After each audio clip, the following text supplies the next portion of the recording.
And one thing I want to address before we part ways is a special population, which is a type 2 diabetic. So somebody is in this position, they're taking insulin, they're injecting themselves on a regular basis, on a daily basis.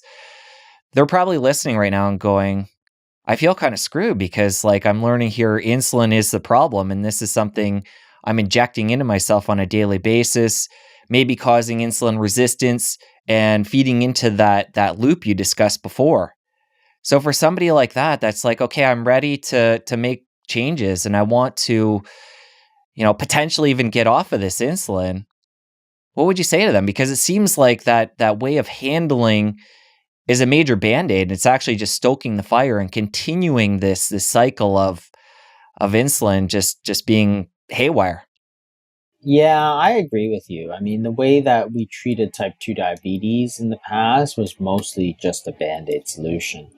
That is, if you think about type 2 diabetes, the way you have to think about it is that your body really just has too much glucose. So if you fill up your body full of glucose and then you put more glucose in, right? So you're eating more sugar, more carbohydrates. Well, it's just going to spill out. It spills out into your blood. So your blood glucose is too high.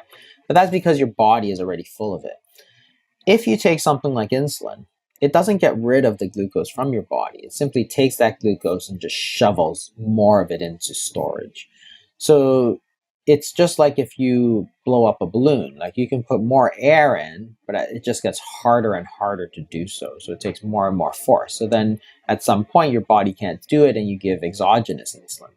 So you're actually not making the problem better, you're making it worse. So the idea is that, if you simply empty out your body of some of that glucose, not just the blood, but your whole body, then you're going to be able to reverse that type 2 diabetes. But you can't do it just by using medication. What you have to do is change your diet, and that is low carbohydrate diets have been shown to reverse type 2 diabetes, and intermittent fasting is another way. If you don't eat, your body will use up some of that glucose.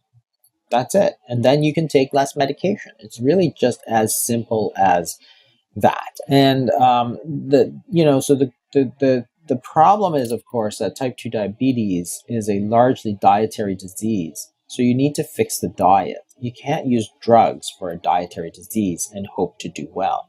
Certain drugs are useful, and there's nuances as to what you should use and shouldn't use, but in general, it's all going to come down to the diet because that's the root cause. That is, the diet is your root cause. You need to fix the root cause, not trying to apply another medication.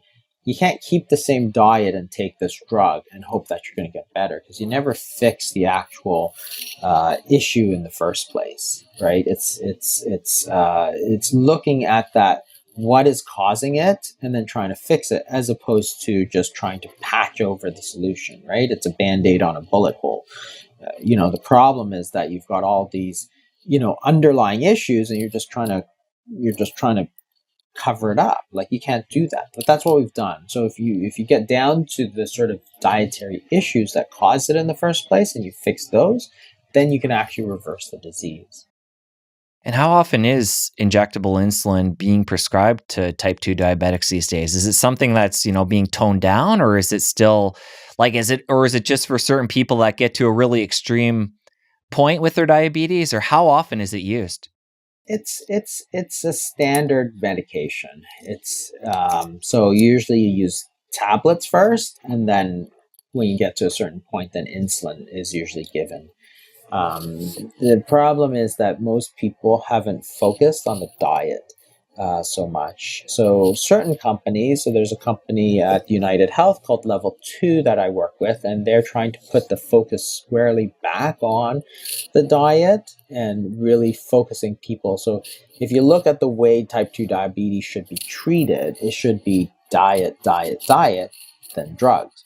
When you go to see your doctor, the way they treat it is drugs, number one, and no talk about the diet. So that's the problem. Even though we know we should be talking diet, diet, diet, it's all drugs, drugs, drugs in the real world, like when you actually see your doctor. So that's what Level 2 is trying to do. It works with your insurance and stuff to really put the focus back on the diet, and maybe you don't need the drugs, right? It's trying to right that sort of, you know, we sort of took so many shortcuts. We're just trying to put it back and make sure that we're on the right track again.